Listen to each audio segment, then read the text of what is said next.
पिछले कुछ दिनों से अगर आप सोच रहे हैं कि अंग्रेजी सीखना है लेकिन समझ नहीं आ रहा कि शुरू कहां से करें, तो आप बिल्कुल सही क्लास पर हैं। इसी क्लास से आप अपनी अंग्रेजी सीखने का सफर बेशक शुरू कर सकते हैं। क्लास पूरी समझ में आने के लिए क्लास को पूरा देखना जरूरी है।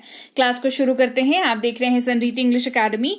मैं हूं प्रीति मैम। सब्सक्राइब करके बेल नोटिफिकेशन को ऑन कर दीजिएगा ताकि आगे के आने वाली क्लासेस की नोटिफिकेशंस आपको मिलती रहें। शुरू करते हैं। जीरो से बताऊंगी। बेसिकली हम लोग डिस्कस करेंगे कुछ शब्दों को और उनसे संबंधित कुछ रूल्स को, साथ ही देखेंगे वो शब्द और वो रूल साथ में मिल करके कैसे एक वाक्य का निर्माण करते हैं और उस वाक्य के इस्तेमाल से आप अंग्रेजी बोल पाते हैं। इस लिस्ट में सबसे पहला शब्द है हमारा हूं। जब भी आप अपने वाक्य में हूं शब्द का इस्तेमाल करते हैं तो आपने ध्यान दिया होगा कि ये वाक्य जो है वो आपसे संबंधित होता है, आपके खुद से संबंधित होता है, क्योंकि वाक्य जो है हिंदी का वो मैं से शुरू होता है तभी वो हूं पे एंड होता है। आपने कभी नोटिस किया है? अगर नहीं किया है तो आगे से करिएगा। तो अगर कोई वाक्य मैं से शुरू होता है और हूं पे खत्म होता है तो अंग्रेजी के दो शब्दों का इस्तेमाल इसमें होगा। सबसे पहला शब्द है आई, दूसरा शब्द है एम। ये दोनों शब्द ऐसे हैं कि मतलब एक के साथ दूसरा आएगा ही आएगा। ठीक है, तो आई और एम का इस्तेमाल करना होगा कब? जब आप मैं और हूं का इस्तेमाल अपने वाक्य में कर रहे हैं, हिंदी वाले वाक्य में कर रहे हैं। जैसे कि मैं एक शिक्षक हूं, कहेंगे I am a teacher. I am a teacher. मैं हूं, आई एम। सिंपल है ना। एम का इस्तेमाल और किसी के साथ आपको नहीं करना है, सिर्फ और सिर्फ आई के साथ ही करना है। Short, simple. अगला शब्द है हमारा है, जिसका इस्तेमाल आपको तीन और शब्दों के साथ होते हुए दिख जाएगा। जब भी आप है शब्द का इस्तेमाल अपने वाक्य में करते हैं तो आपने ध्यान दिया होगा कि उस वाक्य में आपको या तो हम दिखेगा, या तो तुम दिखेगा, या तो वो लोग या वे लोग दिखेगा। ठीक है, तभी वाक्य के अंत में हैं का इस्तेमाल हो रहा होगा। और अगर ऐसा है तो अंग्रेजी में दो शब्दों की जरूरत आपको पड़ेगी। एक है आर और दूसरा है जो भी सब्जेक्ट होगा वो। अब सब्जेक्ट जब हम बात करते हैं तो यहां पर आर के साथ इस्तेमाल होने के लिए अपने पास कुल 3 शब्द मिल जाते हैं। एक है वी, एक है दे, एक है यू। वी का मतलब होता है हम और हम लोग, दे का मतलब होता है वे और वो लोग, यू का मतलब होता है तुम, आप, तू। ठीक है, तो जब भी आप वाक्य बनाएंगे तो वाक्य कुछ यूं बनेगा। हम मजदूर हैं, वी आर वर्कर्स। वे लोग मजदूर हैं, दे आर वर्कर्स। तुम शिक्षक हो, यू आर टीचर। ठीक है, तो कुछ इस तरीके से वाक्य आपको बनता हुआ दिखेगा। क्या दिखेगा? We are, they are, you are. मैंने कोशिश की तीनों के साथ ही आपको एग्जाम्पल्स बता दूं। अगला शब्द है। ये शब्द है और ये शब्द है बहुत ही अलग है। सिर्फ एक बिंदु मात्र लग जाने से शब्द जो है वो अलग हो जाता है, उसका इस्तेमाल अलग हो जाता है, उसका रूल अलग हो जाता है, उसका उच्चारण भी अलग हो जाता है। तो ये बात का ख्याल आपको रखना है का इस्तेमाल आप तब करते हैं अपने वाक्य में जब वाक्य की शुरुआत में वह, यह या कोई नाम इस्तेमाल कर रहे हो। जैसे वह रोहन है तो आपने वह का इस्तेमाल किया और है का इस्तेमाल किया। तो अगर हिंदी वाक्य कुछ ऐसा सा आपका बन रहा है तो अंग्रेजी में 2 शब्दों की जरूरत आपको पड़ेगी। सबसे पहली इज, जो कि है को रिप्रेजेंट करेगा, और उसके अलावा जो सब्जेक्ट की जगह पर आएगा वो इनमें से कोई सा भी शब्द हो सकता है। वो हो सकता है ही, शी, इट या कोई भी नाम हो सकता है। ही का इस्तेमाल पुरुष के लिए करना होता है और शी का इस्तेमाल महिला के लिए करना होता है। और नाम जिसका भी हो, जैसा भी हो, लड़के का हो, लड़की का हो, फर्क नहीं पड़ता, नाम अपना नाम ही रहेगा। कहना है वह रोहन है, कहेंगे ही इज रोहन। हमने ये मान लिया कि रोहन जो नाम है वो किसी लड़के का है। यहीं पर अगर रोहिणी होता तो कहते शी इज रोहिणी। ठीक है, अगला शब्द जो है हमारा वो है वॉज, जो हर उस वाक्य हिंदी वाक्य के इंग्लिश ट्रांसलेशन में आपको दिख जाएगा जिस हिंदी वाक्य के अंत में था या थी का इस्तेमाल आप कर रहे हो। मतलब हिंदी में था या थी का इस्तेमाल कर रहे हो तो उसी पर्टिकुलर वाक्य की अंग्रेजी करते वक्त आपको वॉज की जरूरत पड़ेगी।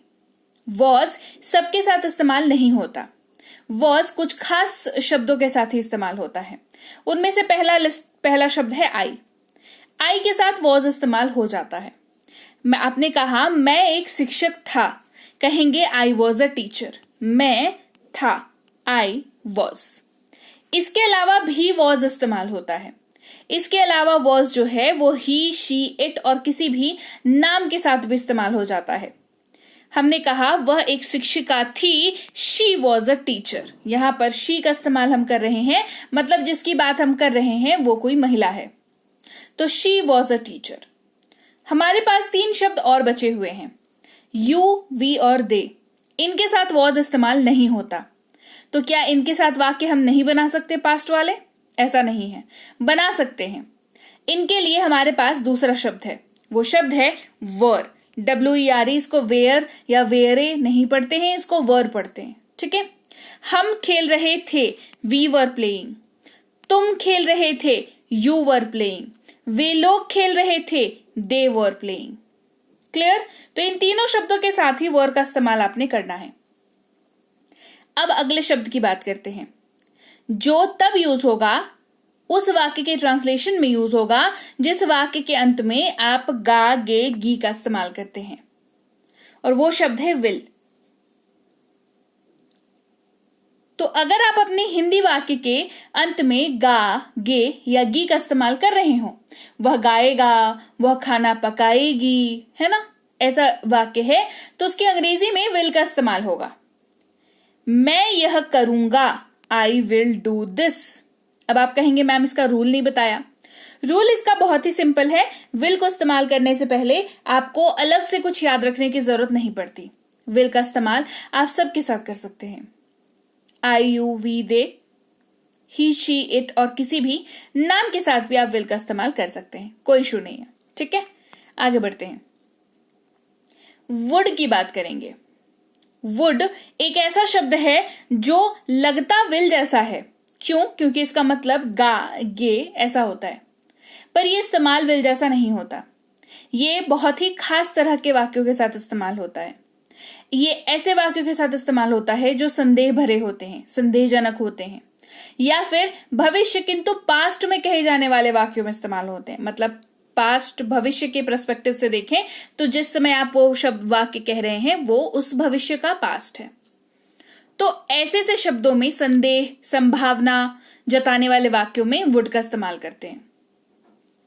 अच्छी बात यह है कि वुड सबके साथ इस्तेमाल हो जाता है, तो आपको अलग से नियम याद रखने की जरूरत नहीं है। हम लोग मजदूर थे, वी वर वर्कर्स।